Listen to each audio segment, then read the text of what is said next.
And I think that's where it especially could be really helpful for people that are still looking to get into school, or obviously if you're already in school too.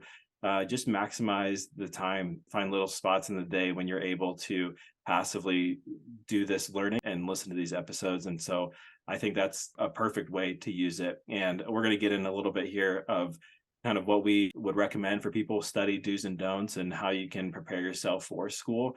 But you'll see a lot of that fits into this type of learning. Just find ways that you can maximize your time, because again, you think you have no time before school, and it's probably true. It just looks different when you're in school, and I guarantee you feel like you have no time when you're in school. So you need to find ways that you can be creative and find ways that you can still maximize your study time.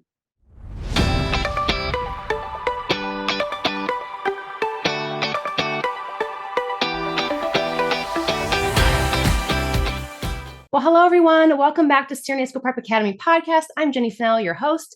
And today we have two very special guests, Tanner and Cole. Welcome to the show, Tanner and Cole. Thanks for having us. Yeah, thanks so much for doing this. We appreciate being here and excited to chat with you today. Yeah, me too. And for those of you who are not familiar with who Tanner and Cole are, they actually run Core Anesthesia, which is a really unique platform that I'm going to let them share about, because it actually started when they were actually in school, in anesthesia school.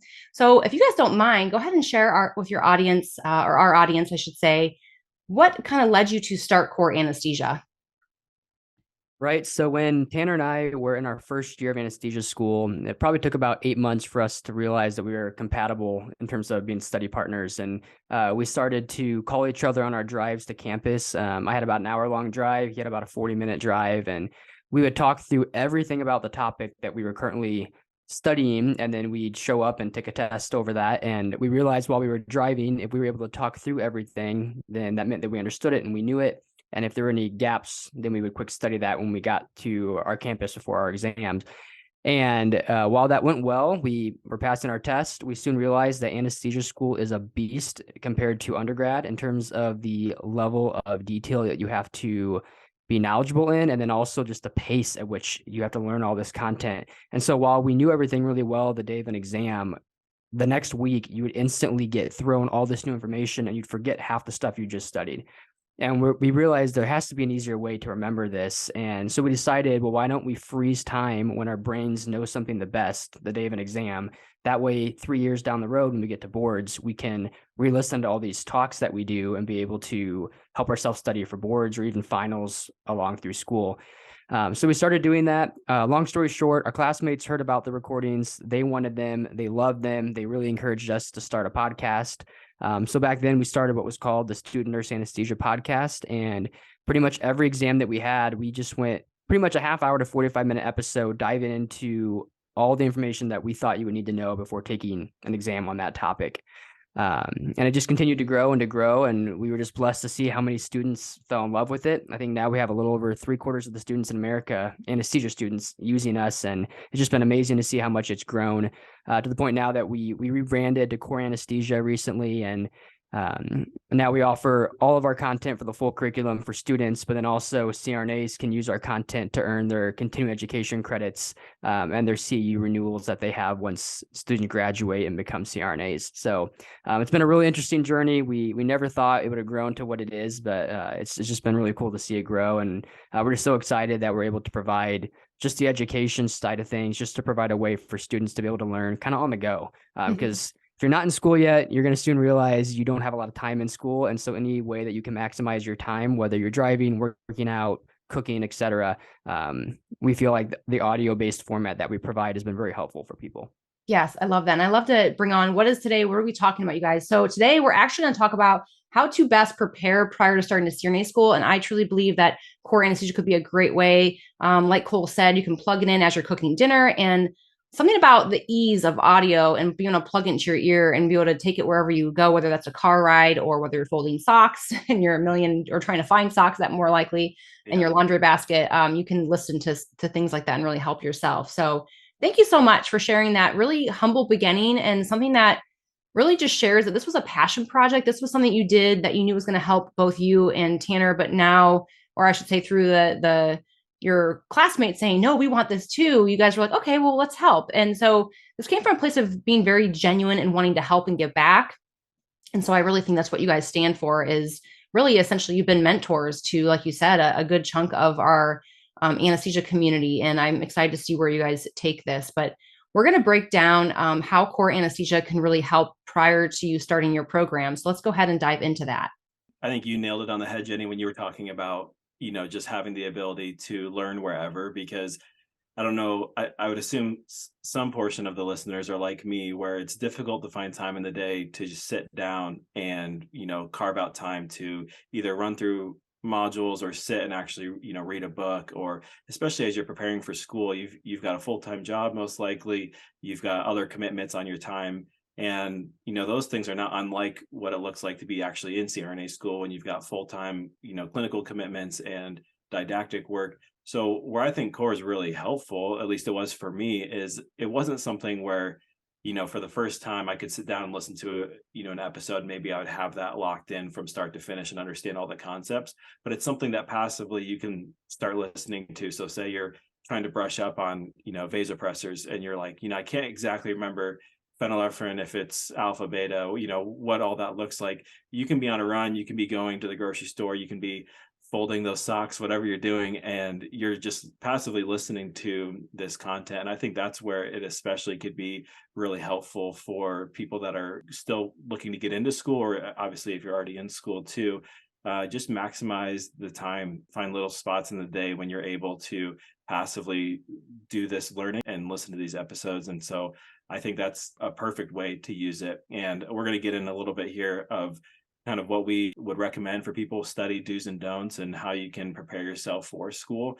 But you'll see a lot of that fits into this type of learning. Just find ways that you can maximize your time, because again, you think you have no time before school, and it's probably true. It just looks different when you're in school, and I guarantee you feel like you have no time when you're in school. So you need to find ways that you could be creative and find ways that you can still maximize your study time. Yeah, that's great. Great way to put it. And I think really key when you're studying too, and I'm curious to see what you guys think about study techniques. I think it's about maximizing and optimizing essentially the best strategies in multiple different ways.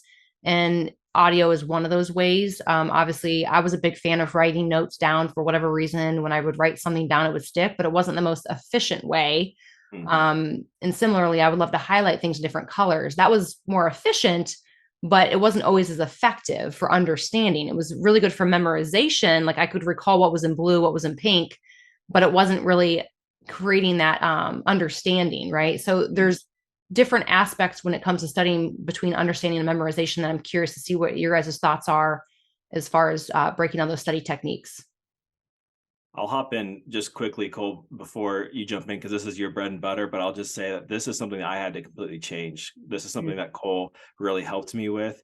And so I'll just, again, speak, if you're listening and you're not in CRNA school, the way that I studied in undergrad looked night and day from how I had to learn to study in CRNA school. So Cole's going to talk about a little bit of, what that looks like, but I'll just, kind of identify with you. The way that I had to study changed, and I was very memorization based and very just hit all the details. But it had to look a lot different when I got into CRNA school. I think we should preface too, before we jump into this, that there's no one way fit all for everybody. Yeah. Everybody has their own style that works best for them, and you need to find that. The stuff that we're going to talk about here in the next few minutes is something that, after talking to lots of students across the nation, this is what seems to work the best. But again, it's not necessarily, if this doesn't work for you, you don't have to do it this way. Now, this is just something that I feel like it's definitely going to help when you get into school in terms of how to successfully maximize your study techniques, but then also how do you do better on the test? How do you do better on the exams? Because it's not just understanding information, it's how do you apply it in a test-taking situation. So before we jump in, again, if you're somebody who hasn't gotten into school yet, you're looking at getting in, we've had a lot of great feedback from ICU nurses who've said that they've listened to our content and it's really helped them when they get into their interview portions in terms of kind of understanding some of those critical thinking questions that they may be asked. So again, if it's something that you're interested in, feel free to check out our app, Core Anesthesia, because we kind of walk through everything in the anesthesia curriculum. You can choose kind of what topics you want to go over that you think you might be asked on your interviews. But again, if you've gotten accepted and you're ready to start prepping yourself for those study habits, that's really what we want to focus on today. So we want to talk about both do's and don'ts. So there are things that when you get into school, there are things that you should definitely not do, and there are things that you should do. So to start, we're going to talk about the don'ts. The first thing is, as Tanner already mentioned, don't try to memorize every detail. I talked about earlier how it's not so much that anesthesia school is a totally different level of conceptual information compared to undergrad. It's still the same basic body systems. The difference is you're having to know it in more detail, being tested on more detail, and then you run through it so much quicker than undergrad. Partly because you've already had it in undergrad, so you're kind of reviewing, but you're just taking it a step further. And so if you try to memorize every detail, you're just not going to. I tried, Tanner tried, and we realized it doesn't work. You can't hold that much information in your brain to the level of detail that you want to hold it. So you can't try to memorize every detail. The other don't consistently spend long hours or nights studying. The marathon of school requires you to find a balance and a rest. And we have a couple podcast episodes on this regarding how do you find that balance through school? How do you find the amount of study time that you need versus don't need? I had young children in school. So I had a 6-month-old when I started, and then I had a 6-month-old, or I had a second one 6 months before I graduated. And so I really had to figure out, how do I balance myself to study appropriately, but also spend time with family, because I'm a really big family person and I didn't want to sacrifice that for school. Even though while going through school, that's my priority. I needed to get through it. I also didn't want to sacrifice the rest. And so the first 8 months of school, I messed up horribly. You have a lot of actual time at home, at least our program did. A lot of our classes, you'd go in, either take the class in person or you'd have it online, but you weren't in clinical yet. And so we had a lot of time just studying at home. And so I made the mistake of trying to study while around my family members. I'd be, watching a show with my wife at night after the kids went to bed, and I'd have my computer out trying to study. Or I'd have toys with the kids, and I'd be playing dinosaurs with my son, and I'd be trying to study. And it doesn't work because you can't, at least for a guy, I can't multitask. Maybe some people are better at multitasking, but you have to be actively engaged in your studying. And so what I found after 8 months, it actually did me so much better if I would leave the house or go into a quiet spot in the house and set aside a 2-hour stretch where I would just put my phone away and I would crank out active studying, and then I would put it all away and I would enjoy 100% family time. And if you try to do two at the same time, you're going to fail at both. So that's a second don't. And we're going to go into that a little bit more as we move forward. And another don't I want to talk about is don't always, I kind of already mentioned this a little bit, but don't mix your studying into your leisure time. And the reason is you have to be active in it. So Tanner talked a lot about this going through school, as him and his wife always watched Netflix shows, and he would pull up studying while doing Netflix. And I think he'll allude to this in a little bit, how it just didn't work. He ended up having to spend 3 times as much time studying than if he just would have gone away, found that time, and came back. And so we'll talk about, when we get to the do's, what we would recommend to do for that and how you find that right balance. Love it. These are all really great tips. I love the fact that you said you have to be one or the other. You can't do both, either 100% family or 100% studying. I really think that that's true, because like you said, when you're really building your brain, you guys, it takes a lot of effort, and both emotionally, physically, and mentally.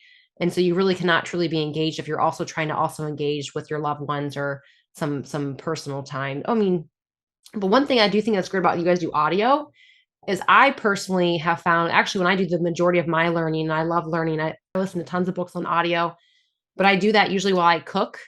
And for something, if you're good at cooking, or if you don't have to read recipes, at least I should say, I have messed up recipes by trying to listen and cook at the same time. But you can find different activities like going to the gym or driving a car that you can actually accomplish both things at once. But there's certain things, and it's usually like person to person interaction, that you cannot achieve both. Like what I do, like I listen while I cook dinner, but as soon as I'm done cooking dinner and I sit down with my husband, those earbuds go off, because then I can't engage with my significant other while I'm also listening to a book. And so that's where I think Cole was mentioning, you have to kind of draw the line. Yeah, I would agree with that, what you said about being present with someone, because I think that's a huge challenge in CRNA school. The amount of time that you're in the hospital, the amount of time that you're in classes, and then you're trying to study on top of that. that, it takes a toll not only on you, but on those relationships that you've formed before anesthesia school. And you hear that. We actually have an episode about that. We brought our spouses on, and we did episode CRNA school from the spouse's perspective. Oh, So we just that's had our fun. What wives. episode? Do you know what episode that is? I want to listen to that. I can pull it up. Cole, do you mind pulling it up? You probably get it faster than I can, but it was, we just wanted them to talk candidly about, like, what was this like for you? Mhm. What was it like to have us constantly, always, you kind of have that sidetrack spot in your mind where you're always thinking about your next case tomorrow, or if you've got a certain preceptor you're going to be with, or there's just a million things that are just milling around in your brain. And so for me especially, I had to set barriers and boundaries of, like, Mm. this is where I'm going to go study school, this is where I'm going to spend time with school, and then here's where I'm going to spend time with family, or doing other things. And but like you mentioned, the beauty of audio is that you could pair it with driving or working out or going to the grocery store, things that are less meaningful. You were able to incorporate that and really maximize those times. So that's the name of the game. Try to figure out what you can do that makes it efficient, but then also set up those boundaries so that you have the ability to devote your time equally to people and also to school. Mm-hmm. By the way, Did I you just find- looked up that episode. Episode 64 is our Real Talk episode on anesthesia school from a spouse's perspective. Hey, future CRNA, just another daily dose of inspiration along your CRNA journey. Today, I'm sharing one of our community members' success story. Congratulations, Amanda, on your CRNA success. This is Amanda's story. Amanda had 1 year and 3 months of ICU experience, 2 years as a nurse in the PCU first, charge and preceptor, and overall undergrad GPA of a 3.75 with a science GPA of a 3.5. She took a grad level advanced pathophysiology and a biochemistry online before submitting applications. She did not take the jury and purposely applied to the schools that did not require it. In total, she applied to 5 schools.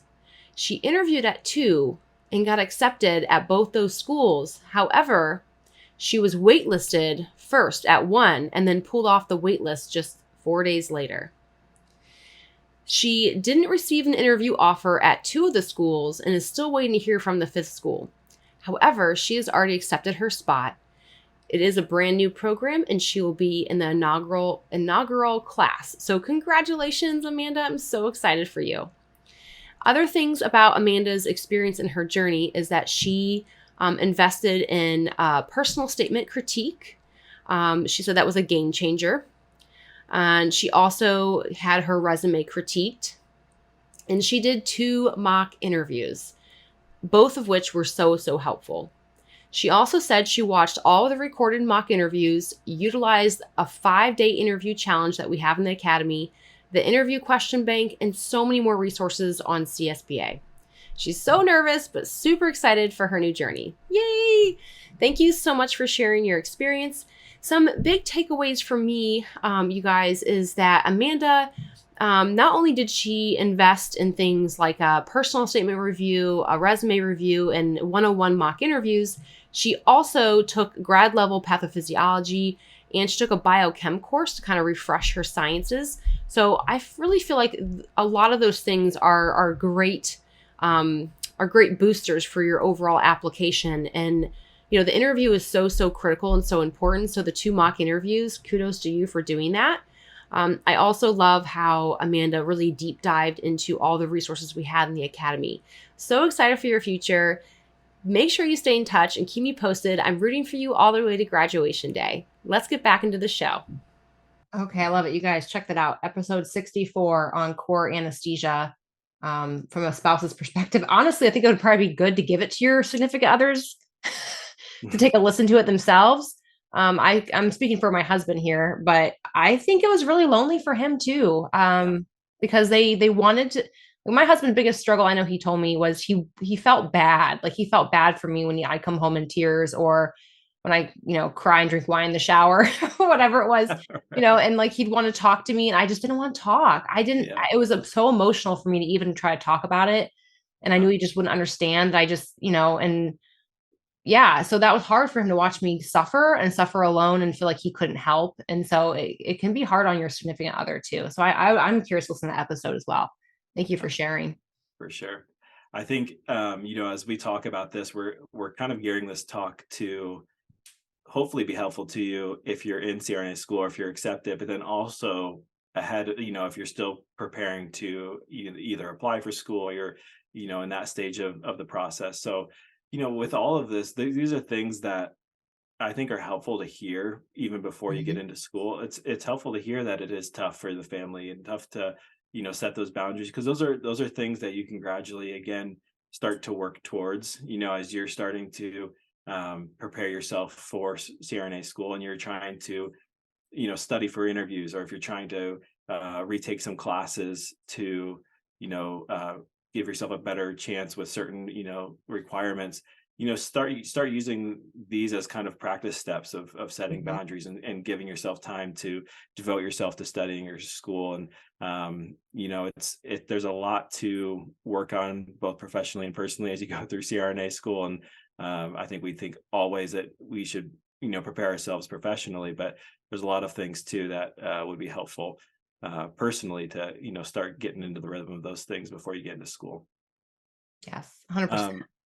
The other thing I wanted to mention, kind of getting back to some of these things that we wanted to touch on with what you shouldn't do. I know we're starting with the negative, but when you're trying to study, one of the things that I tended to do was to compare myself with my classmates. And maybe this is something that you're doing with other people that are applying, or it's just, you can play the comparison game all day long. And at the end of the day, what works for you.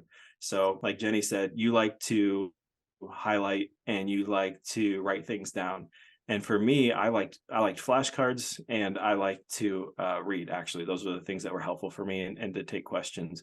And so you can start, looking at what other people are doing, and you can get really nervous that, oh man, I only spent 2 hours studying for this topic. And maybe it's cardiac, maybe someone doesn't like cardiac and you like cardiac. Well, they spent 12 hours studying, and you can start thinking, well, I'm not prepared, or I didn't spend as much time, or there's just this comparison thing can eat into clinicals, it can eat into study habits, all those things. Just learn to find what works for you, stick with it, and that will serve you very well as you prepare for school. And then the other thing I would say, this is the last thing that we'll say before we get into what you actually should do, is don't try to use every resource. We're saying this as somebody who's offering a resource, but if audio doesn't work for you, don't use audio. Don't use us. Find what works for you, because I think you almost get FOMO of like, oh, well, they use this app and that seems to work for them, so I should download that. Oh, they use this book and that works for them, I should use that book. And now you're like diluting your study time into all these different things, where if there was one book, one app, one person that when they explained it really made sense for you, stick with that. It doesn't mean that you need to use everything. And so I think, at least for me getting into school, it was like the first week they were like, you need this app, you need this book, you need, this stethoscope, you need these shoes, and you need these scrub pants. And I was like, oh my goodness, I'm out there like buying everything. And pretty soon, like week 2, I'm like, there's so many things that I don't use, or there's still things that I never used that I, purchased in that early time. So, find what works for you. Don't try to do it all. Don't dilute out your study time. I think that'll serve you well. Yeah, I love that. And I love how you mentioned comparing yourself. So I'm going to read this quote that I really love about comparing yourself to others. So constantly comparing yourself to others will only magnify your insecurities and distract you from reaching your full potential. The only one you should compete against is your former self, meaning who were you yesterday? And then who are you today? That's who you compete with. And I see it all the time where students compare themselves to their coworkers who get in. They get this tunnel vision and they neglect themselves and they focus on what other people are doing, and then they don't help themselves. And so that is a really great takeaway. And thank you for pointing that out. And yeah, there's something called resource overload. And 100% I agree that you have to find what works for you. Just because someone loves a certain resource doesn't mean you're going to love that resource. But find what works for you. And it's okay to be different. It's okay to stick with one thing that you feel like you can really jive with. So I 100% agree with that. To doing more is not always better. It's more about being focused in on what is actually moving moving you forward with what you're trying to accomplish. 100%. And diluting myself out I'm trying to think, it was our last semester of our first year. We did an episode on this later, but I actually spiraled into a pretty bad depression and anxiety spell. And I've never, ever struggled with depression and anxiety, ever. I'm always a glass half full guy. Like, I was crushing the first 8 months of school. I was feeling great about it. And we got into our third semester, and our instructor gave us probably 6 different textbooks and said, okay, for this core anesthesia class, you need to read this chapter out of this book, this chapter, this chapter, this chapter. It was the day after we found out we were pregnant with our second child. Geez. And I was still, this is something I do not recommend. I was working part-time in the ICU still, and it's doable, but it burnt me out. And I instantly in a 48-hour period spiraled into this anxiety spell, which ended up being like a 6-month process to get out of this. Oh, wow. And we actually did an episode all about mental health through school. But it was something that I kind of elaborated on then. And it was part of the reason was because I didn't focus on what worked for me. I saw, oh my goodness, I have all these resources that I'm supposed to be looking at. And you don't have to look at all these different resources. Find what works best for you. I wouldn't say necessarily just one, probably at least have 2 or 3 different things that you can kind of group together, but you don't need to dilute yourself, and every resource available doesn't mean you have to utilize it. Yeah. Just find what works for you. So that kind of bridges us now into the do's. So what after going through school ourselves, and then after talking to a lot of people, what are things that we would recommend that you do, both in preparing for when you start school, but then also when you get into school and you're going through the thick of it? What are things that you can do to maximize your study time? So the first thing, and this is probably the biggest thing, is seek to understand concepts, not facts. And we are big proponents of this because, as we mentioned, there's so much information, you are never going to remember it. I mean, to this day, while working as an anesthetist, I don't remember a plethora of facts that I learned in school. Yeah. Like, I have not looked at a pKa value of a certain local anesthetic in so long. I haven't looked at the protein binding of a thing, but you need to know it for boards. You need to know it for your test going through school. And so you have to prioritize what are things that you're going to want to know in your practice and understand versus what are the things that you're going to have to just memorize and it's going to be left when you move on. Because let's face it, we live in a world now where we have technology at our fingertips where we're able to look something up. If we need that certain fact, I'm able to look it up in my job. But I want to know, going through school, when I graduate, do I understand the principles to safely take care of my patients when an event comes up? How do I critically think, etc.? And you have to understand the concepts. So what Tanner and I did is, when we would study with each other, we would have a conversation. We wouldn't just read facts. We would study on our own first, but then we would come together, and I like to call it active studying, not passive studying. And we would have a conversation, and we would ask each other questions, or we would teach and explain the conversation or the topic to each other, which is actually why the podcast itself helped us in our studying, because I knew if I was able to teach a podcast episode about that topic, I knew right then and there if I was ready to take my exam on that topic and if I understood it. So an example of what I'm talking about here is, do you understand how does, let's say, a low ejection fraction, how is that going to affect my induction dosing of medicine that I'm going to give to put a patient to sleep? And you can memorize certain facts, but you need to know, if you have a patient with a low ejection fraction, I'm not going to want to give the same amount of induction dosing that I'm going to give a patient that's healthier, because it's going to have X, Y, and Z effects. Then, knowing that, what other medicines or medications would I use to kind of help that patient through? And you need to start thinking about, why does those things make sense, rather than just simply, I have an EF of 45% compared to 70%. I'm going to want to reduce my propofol to this milligrams per kilogram. That would be simply memorizing, and there's just too many of those facts. But do you understand, why would a low EF affect my induction dosing? And that's why when you study as a group, which we'll get into here shortly, finding study partners to talk through the material is key. Tanner and I had 2 other people in our class, so there was a group of 4 of us that would study together. And there were things that each person would remember or draw out that maybe I didn't necessarily think of when I first studied the material. And using a group to both explain, to teach each other, and to help each other goes a very, very long way. And having those conversations, such as, okay, if you do have a patient with a low EF, why would I want to do this? And having to explain it means that you understand it. And so it's very important that you find at least 1, if not 2 or 3 other people that have the same kind of study habits or techniques as you, that you can kind of group together with, and not to isolate yourself from the rest of your classmates, but it is important to have a core group that you're going to be able to maximize your study time with. Yes. And one more I want to talk about before we move on is devote uninterrupted time to studying. And I already alluded to this with the don'ts, but when you study, put away your phone for a couple minutes, put it on silent, turn off the TV, and get away from your family for a few minutes. And this was something that I can tell you from experience, I did it wrong for the first year of school. And once I corrected that, I found that I had more time with my family, more time on my phone, more time to watch TV than when I sat there trying to do both at once. And so it's very important that you just set aside everything, crank it out, and then you can go on. It really is not that much studying time. When you actually do that, it doesn't take 10 hours a day. Some people in our class took more than 10 hours a day studying because they did it passively while they were trying to do other things. But if you know what works for you, you set aside the time and you crank it out, you're then able to put away your schoolwork, find balance, and spend time with family. And every weekend I spent, every Sunday was with family. And we had test Mondays on our last year of school. So once the kids went to bed, I had to then get my studying tools out and go through the content. But I would try to maximize things during the week so that I could have a full day every weekend completely off. And again, this isn't 100%. It changes when things come up.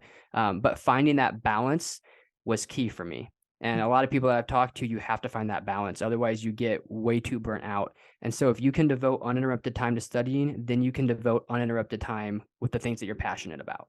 Mm-hmm. Love that. Great advice. I think one like practical takeaway, if you're getting ready for school, say you're working in the ICU, when we talk about understanding concepts, I would much rather you don't remember specific names of pressors or certain drugs, but if you understood the concept of why you would pick one of the other, if you have a septic patient, why you would choose, one vasopressor over another, understanding how alpha and beta are going to affect a patient's blood pressure, understanding, why is vaso different than, using phenylephrine or norepinephrine, like understand, I would care less about the actual names and the specific, like memorization facts, but having those concepts of understanding, like, here's the bigger picture of why we're trying to do this. It's not just that, they're sick and they have a low blood pressure, so we just do something to fix it. Like, why is this one going to be better? Why is this better? If this is a cardiac patient, are we concerned about increasing pump? Are we just going to be increasing afterload? There's a lot of understanding behind the picture that, for me, I didn't take time to always look into those details. I think low blood pressure, fix it. I can use these tools, move on.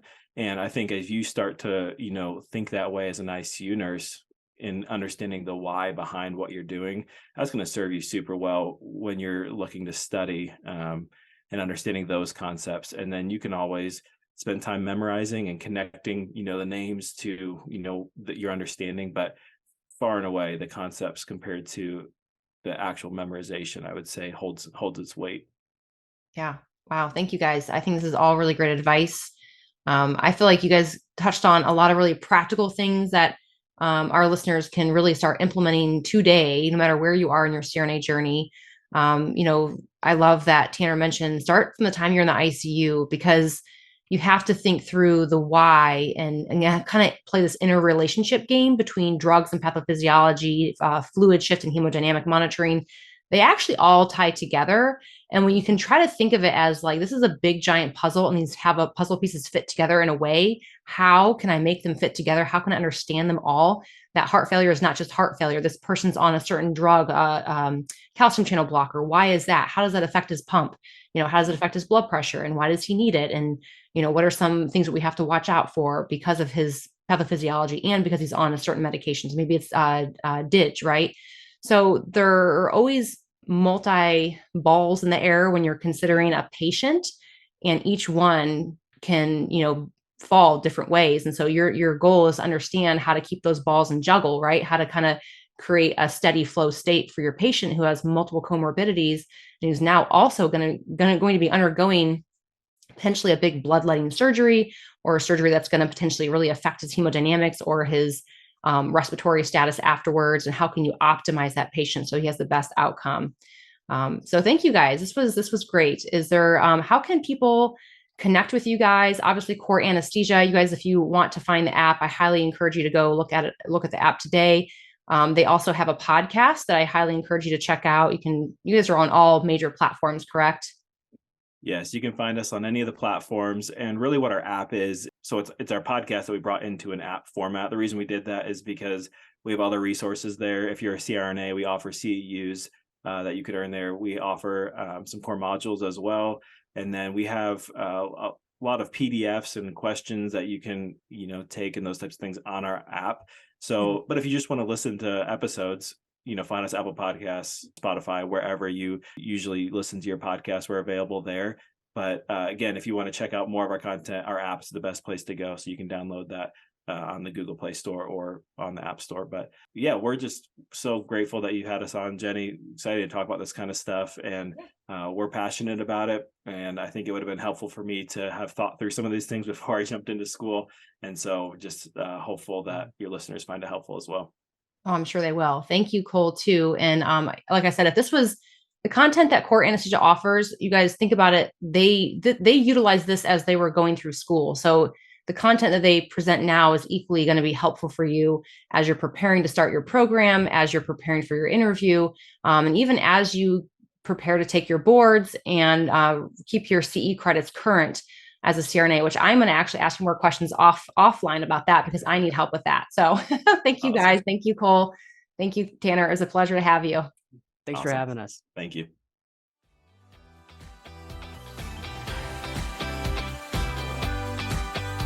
Hey, future CRNA, as always, I appreciate you and your loyalty. Thank you so very much for tuning in this week. I'd love to hear from you, so screenshot this episode and share it to your IG stories with your biggest takeaway. Don't forget to tag me at CRNA School Prep Academy so I can personally thank you. Be sure to head over to CRNASchoolPrepAcademy.com to check out our blog and gather free resources to help you along your CRNA journey. Stay strong, and I'll see you next week.